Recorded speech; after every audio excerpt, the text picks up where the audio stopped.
Morning Shamwari fans, hope you're doing well. Last night our southern pride of lions caught and killed a very large eland bull. I'm heading out there now. There's going to be a lot of meat for quite a while. It's probably about an 800-900 kilogram animal. That's a very, very large antelope species. So I'm going to head out there and see what's happening. So on our way to the lion kill, I've just come across this beautiful herd of elephants. Lovely breeding herd here, females, all the babies. Wonderful group. Tiny, tiny little guy over there.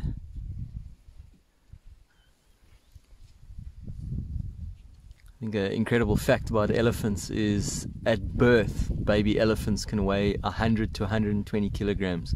It's a phenomenal weight in a gestation period of 22 months. So that's magic to see. Wonderful structure of a breeding herd all together. And there in the distance, quite far off, is your young bull elephants busy trailing the herd. So as a trails guide, when you're walking a herd of elephants and spending time with these guys on foot, in the back of your mind you're always going to be alert and aware that there's going to be elephant bulls trailing the herd. Little herd of springbok, breeding herd, mainly comprised up of females, one dominant male in this herd, a couple of youngsters from the season coming through. Obviously springbok is South Africa's national animal. It's also there's a tiny little youngster over there.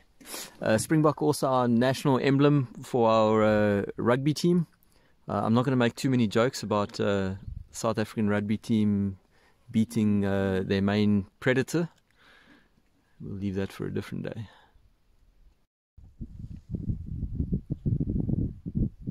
And you can see those springbok are so easily identifiable by that brilliant white stomach and that dark sideline, and then that beautiful caramel brown on the back.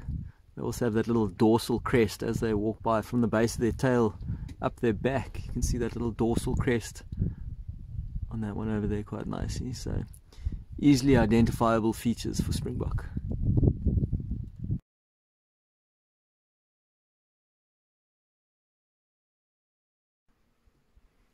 Well, there's the eland over there. That's the spot over there where the initial pride would have gotten hold of the eland and brought it down over here. The initial struggle while they were suffocating it would have happened here, and then as they were feeding, and as with any lion kill, there's always a lot of jostling and fighting for dominance over it and pulling, and eventually the carcass would have ended up over there.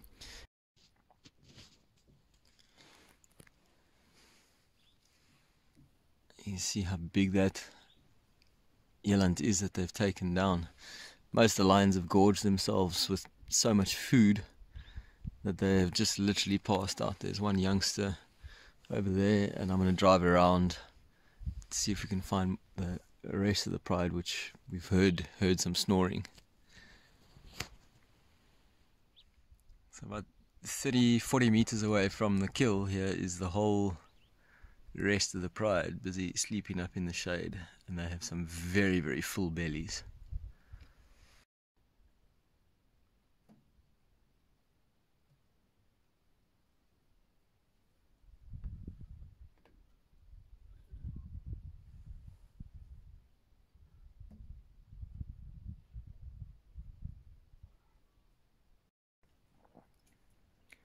So I think for the next 3 days at least, this is all that the lions are going to be doing. They're going to be lying here sleeping, get up, go to the kill, eat more, come back and sleep again.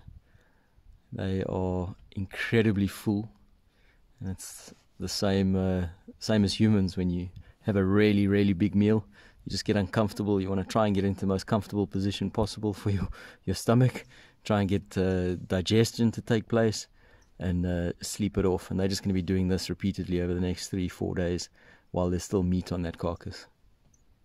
So that worked out to be quite a nice general drive this morning. I went out to go and have a look at the lions on the kill, but I ended up having the most amazing sighting of the elephants. Spent a whole bunch of time with them. And on the way there and back, I just saw a multitude of animals: giraffe, zebra, springbok, warthog. What else was there? Impala, waterbuck. I'll keep you posted about the lion kill the next couple of days, if we have any more action or activity around there, scavengers or anything like that. And a couple of giraffe over there. And stay safe. Hit the like button, hit the subscribe button. We'll keep you up to date of any videos and that we're doing. And we hope to see you soon. Stay safe.